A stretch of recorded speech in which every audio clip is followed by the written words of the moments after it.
होनी निज हाथ में लिए है एक काल चक्र, जिसके समक्ष झुक सूर्य चंद्रमा गए। होनी निज हाथ में लिए है एक काल चक्र, जिसके समक्ष झुक सूर्य चंद्रमा गए। और कांपते थे जिनके प्रताप से दिगंत, वे नगण्य से अतीत के अथाह में समा गए। होनी निज हाथ में लिए है एक काल चक्र, जिसके समक्ष झुक सूर्य चंद्रमा गए। कांपते थे जिनके प्रताप से दिगंत, वे अनंत में समा गए। और सूरवीरता में जो अजेय कीर्तिमान रहे, अंगद का पांव इतिहास में जमा गए। और चुटकी बजी जो काल की, तो वहीं तत्काल जिंदगी की बागडोर मृत्यु को थमा गए। रावण को बड़ा घमंड था कि हम कभी नहीं मरेंगे, हिरण्यकश्यप को ये घमंड था कि हम कभी नहीं मरेंगे। ऐसे अखंड अभिमानी लोग चले गए। और कैसे चले गए कि नरसिंह अवतार हुआ और सारी शर्तें पूरी हो गई और वो वध हो गया उसका। तो मैंने एक छंद कहा है कि तिनके से काल के प्रवाह में विलीन हुए, शैल से अखंड अभिमानी वे कहाँ गए। तिनके से काल के प्रवाह में विलीन हुए, शैल से अखंड अभिमानी वे कहाँ गए।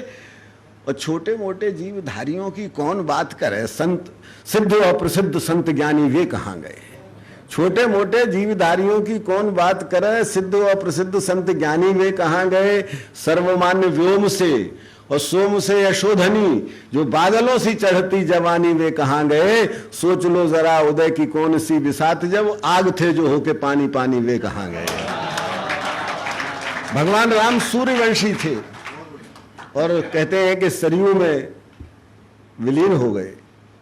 तो अगर सूर्यवंशी राम सरयू में डूब सकते हैं तो फिर और हम काय के लिए दुख करते हैं कि हम आज चले जाएंगे, कल चले जाएंगे। तो तिनके से काल के प्रवाह में विलीन हुए, शैल से अखंड अभिमानी वे कहाँ गए। और छोटे मोटे जीवधारियों की कौन बात करे, सिद्ध और प्रसिद्ध संत ज्ञानी वे कहाँ गए। सर्वमान्य व्योम से और सोम से यशोधनी, जो बादलों से चढ़ती जवानी वे कहाँ गए। सोच लो जरा उदय की कौन सी बिसात, जब आग थे जो होके पानी पानी वे कहाँ गए। तो क्या करें, क्या हम पराजय मान लें, मृत्यु से हार जाएं। मैंने ये 2 छंद लिखे हैं, ये बड़ी आदर से ये सब विद्वजन बैठे हैं। मैं समझता हूँ कि इससे अच्छी श्रोता हमें कहाँ मिलेंगे। ये 2 छंद सुन लीजिएगा कि हमको हार नहीं माननी। क्या करें, सांस खींचने के पूर्व ठीक से विचार लो कि सांस धारने की कौन नीति होनी चाहिए। सांस खींचने के पूर्व ठीक से विचार लो कि सांस धारने की कौन नीति होनी चाहिए। मान या गुमान अभिमान का विधान हो, या कर्म में मनुष्यता प्रतीत होनी चाहिए। हमें जरा सा पद मिल जाता है, हम ऐठने लगते हैं, हमें घमंड से चूर हो जाते हैं। मैं ये कहता हूं 2 रास्ते खुले हुए हैं, दोनों रास्तों में से चुन लो। तो मैंने निवेदन किया है कि सांस खींचने के पूर्व ठीक से विचार लो कि सांस धारने की कौन नीति होनी चाहिए। मान या गुमान अभिमान का विधान हो, या कर्म में मनुष्यता प्रतीत होनी चाहिए।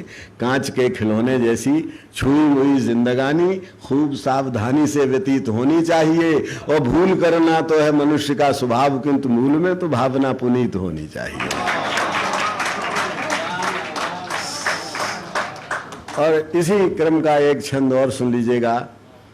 निवेदन किया है कि वाटिका में भांति भांति के अनेकानेक पुष्प। आप पर क्या कितने पैसे हैं, आप पर कितना धन है, कितना पद है बड़ा, आप सुंदर हैं कि असुंदर हैं, विद्वान हैं कि मूर्ख हैं, इन बातों से संसार का लेना देना कम है। संसार का लेना देना इस बात से है कि वो आपको किस रूप में याद करे। आप अच्छे काम करके जाएंगे तो निश्चित रूप से दूसरी भावना होगी संसार की, और नहीं तो जैसी होती है वैसी होगी। मैंने ये छंद लिखा है कि वाटिका में भांति भांति के अनेकानेक पुष्प, फूल फूल जाते निज गर्व और गुमान में। कोई कोई देवता के शीश पे विराजता है, कोई सूख जाता फूलते ही बियाबान में।